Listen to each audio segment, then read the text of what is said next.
Good morning बच्चों। Class 10 12 chapter मरु सौंदर्यम। तो पिछले अध्याय में बच्चों हमने हमारे राजस्थान के सौंदर्य के बारे में पढ़ा था कि हमारा राजस्थान कैसा दिखता है। भले ये सूखा है पर इसकी सुंदरता बहुत ही अद्भुत है। देश विदेश से लोग इसकी सुंदरता को देखने के लिए आते हैं। अब हम शुरू करते हैं 4th श्लोक।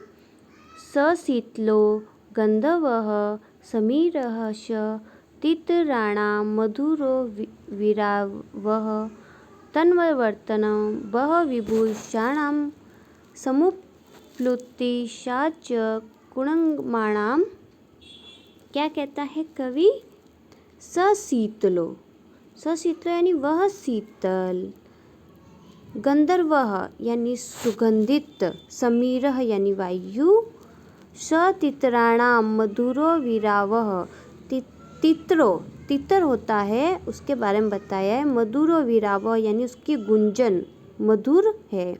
तन्वर्त बर विभूषाणाम सप्लुतिशा च कुणामाणाम। मयूरों का वह नृत्य हिरणों की उछल कूद आकर्षित करती है। कवि कहता है कि वह शीतल सुगंधित वायु यानी ऐसी सुगंधित वायु जहाँ तीतरों का गुंजन होता है, मयूर वहाँ नृत्य करते हैं, हिरण जो होते हैं वो उछल कूद करके सबके मन को आकर्षित करते हैं,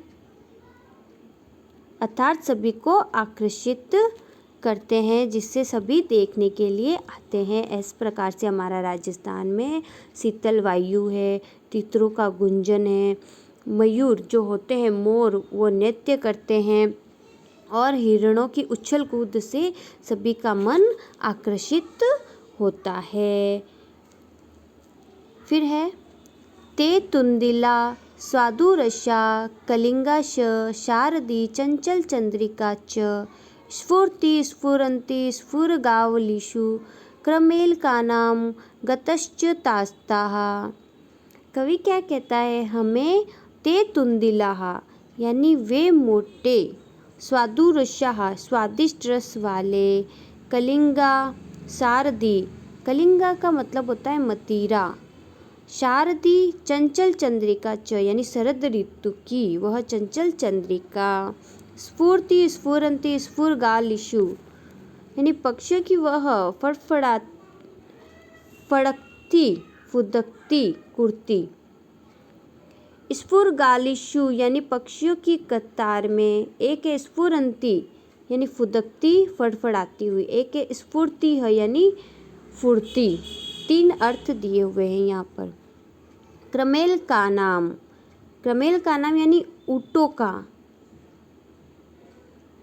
गतश्च तास्ताः यानी गति चाल, गतश्च तास्ता यानी गति या चाल।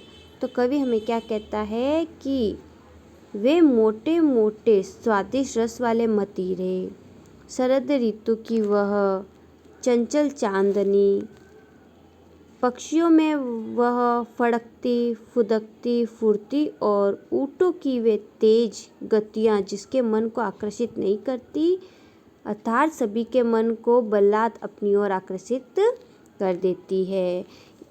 हमारे राजस्थान की क्या विशेषता बताई गई है कि यहाँ मोटे मोटे स्वादिष्ट रस वाले मतीरे मिलते हैं, शरद ऋतु में चंचल चांदनी होती है और यहाँ पक्षियों की फड़कती फुदकती फुर्ती वाले सभी तरह के पक्षी पाए जाते हैं, हमें आकर्षित करते हैं। ऊँट, विशेष करके ऊँट यहाँ पाए जाते हैं जो तेज गति से मन को आकर्षित करते हैं। रेगिस्तान पर चलते हैं तो ऊँट की सहायता ही चलते सभी आकर्षित होते हैं कि हम भी इस पर बैठकर गमन करें और सभी के मन को अपनी ओर ये सभी चीज़ें आकर्षित करती है। तो यही बताता है कि हमें कि इस मरुस्थल में उत्पन्न मोटे मोटे स्वादिष्ट रस से परिपूर्ण मतीरे, शरद ऋतु में चंद्रमा की चांदनी, पक्षियों की पंक्तियों की फड़फड़ाहट फुर्ती, ऊँट की तीव्र गति इतनी शोभा देती है कि अत्यंत मनोहर लगती है। वर्षागमे चारु मरुं विहाय क्वायन्त्रः कस्यापि रमेत चित्तं शरःषु वर्षासमेऽपि अस्मिन् शरत्प्रसन्नं सलिलं चकास्ति। क्या कहते हैं? वर्षागमे यानी वशिष्ठ काले, वर्षा के समय में, चारुमरुं, चारुमरुं का मतलब होता है बच्चों सुंदरम, सुंदर, सुंदर मरुस्थल, मरुप्रदेश। विहाय, विहाय का मतलब है त्याग करना या छोड़ जाना। क का मतलब होता है कयंत्र यानी कहाँ। चित्तम, रमेत चित्तम का मतलब है मन को। रमेत का मतलब रमणम। क्या कहता है कि वर्षा होने पर सुंदर मरुस्थल को छोड़कर और कहीं भी मन नहीं लगता है। शरशः सु वर्षा समय अपि। शरशः सु का मतलब है तालाबों में या सरोवरों में वर्षा ऋतु यानी वर्षा समय अपि, वर्षा के समय में, अस्मिन शरत प्रशनम, शरत जो ऋतु होती है उसके समान, निर्मल, सलीलम चकास्ति, सलीलम का मतलब होता है पानी, चकास्ति यानी शोभा देता है। क्या कहता है कवि? वर्षा होने पर सुंदर मरु प्रदेश को छोड़कर और कहीं भी मन नहीं रमता। जिस मरु प्रदेश में वर्षा काल में भी शरद ऋतु की तरह तालाबों में अति निर्मल शोभा देता है।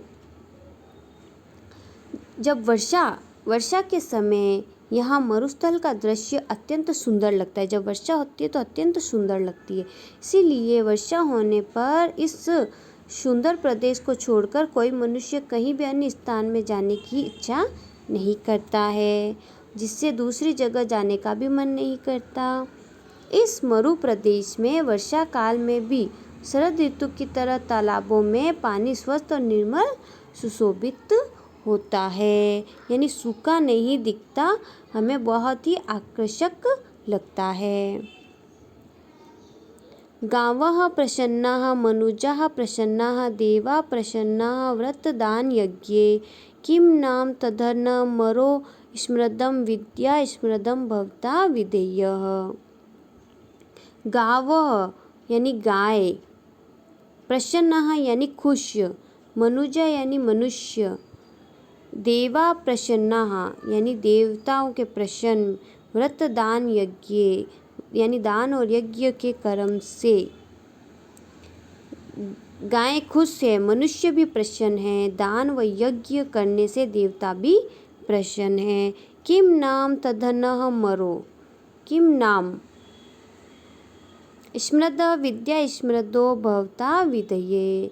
विद्या स्मृदो का मतलब होता है विद्या या ज्ञान से संपन्न, विधेय यानी करना। मरु प्रदेश में स्मृति नहीं है, यह सर्व संपन्न है। यह मरु प्रदेश अब आपको विद्या में संपन्न करता है। क्या कहता है कवि कि इस मरु प्रदेश में गाय प्रसन्न है, गाय जो जानवर है वो भी प्रसन्न है, मनुष्य भी खुश हैं। व्रतों, दान और यज्ञों से अपना सम्मान पाकर देवता प्रसन्न है। यहाँ मरु प्रदेश में कुछ भी ऐसा नहीं है जो संपन्न नहीं है, यानी अब कोई कहते हैं कि ये सूखा है राजस्थान, पर ऐसा नहीं है, सभी यहाँ प्रसन्न है, चाहे वो मनुष्य हो चाहे जानवर हो। वह भी मरु प्रदेश आपके यानी विद्यार्थियों के द्वारा ज्ञान संपन्न करना, जिससे यहाँ जो न्यूनता है आपके द्वारा थोड़ी पूर्ति करनी चाहिए, यानी ये पिछड़ा हुआ नहीं है। अब राजस्थान भी सभी से आगे बढ़ चुका है।